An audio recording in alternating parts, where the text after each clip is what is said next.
Nah, sepatutnya kepada Ibtu Rudiana ini diperiksa selaku personil Polri.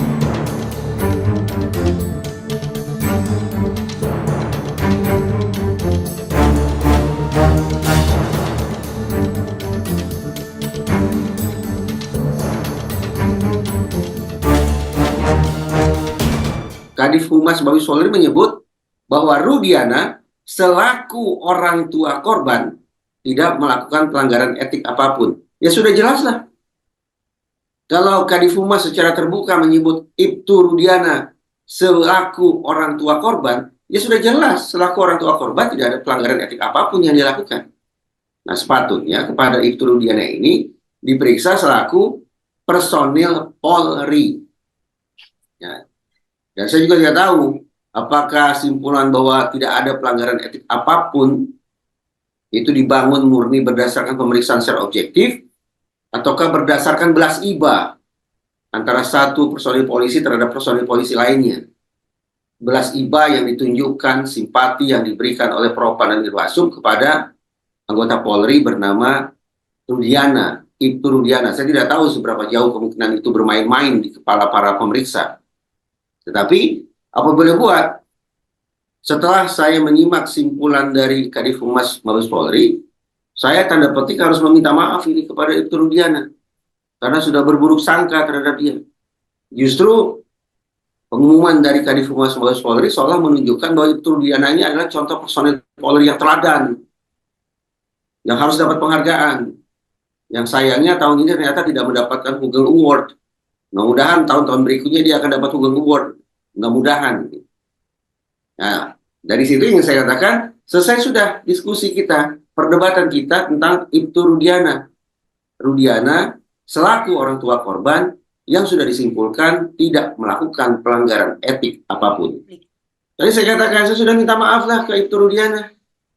Ternyata orang yang saya dan sekian banyak netizen anggap harus turut bertanggung jawab terjadinya skandal Cirebon 2016 itu, ternyata tidak melakukan pelanggaran etik apapun. Ya sudah, terhadap buruk sangka, terhadap kekeliruan yang sudah kita lakukan secara berbondong-bondong terhadap Ibtu Rudiana ini, kita nyatakan penyesalan diri kita. Kita hormati Ibtu Rudiana sebagai salah satu potret personel Polri teladan. Nah, mudah-mudahan akan menjadi kebanggaan dalam catatan penegakan hukum di negara kita. Saya sampaikan ini dengan setulus hati. Silakanlah Mabes Polri, Kompolnas, atau siapapun bertemu dengan Ibtu Rudiana, berikan penghargaan kepada personil polisi yang satu ini. Personil polisi yang tetap bersikukuh, yang tetap berdiri tegap, betapapun netizen sudah menghujat dia, tapi segala macam, ternyata dia disimpulkan tidak melakukan pelanggaran etik apapun. Berikan rasa hormat kepada Ibtu Rudiana, dan apapun penghargaan yang patut diberikan kepada dia, ya berikanlah. Naikkan pangkatnya secara luar biasa juga boleh. Saya tidak tahu. Sebagai sesama warga negara, tentu saya pun merasakan kesedihan dan kemarahan yang sama ketika kehilangan darah daging yang tercinta. Tetapi dalam isu penegakan hukum, segala sesuatu tetap harus dijalankan secara objektif. Jangan sampai bercampur baur kepentingan antara saya sebagai orang tua dengan saya sebagai personil penegakan hukum. Itu prinsip yang tidak bisa ditawar-tawar. Nah, pasca pertemuan Kompolnas atau Mabes Polri dengan Ibtu Rudiana nanti apa outputnya saya tidak tahu. Saya tidak tahu.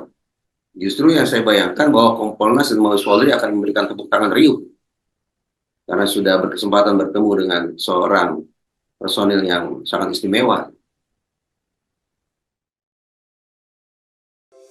Di antara banyak sumber informasi, kami layak dipercaya karena kami menggali lebih dalam, berpihak pada kebenaran, berpegang pada data dan fakta, agar layak Anda jadikan referensi. Kompas TV, independen, terpercaya.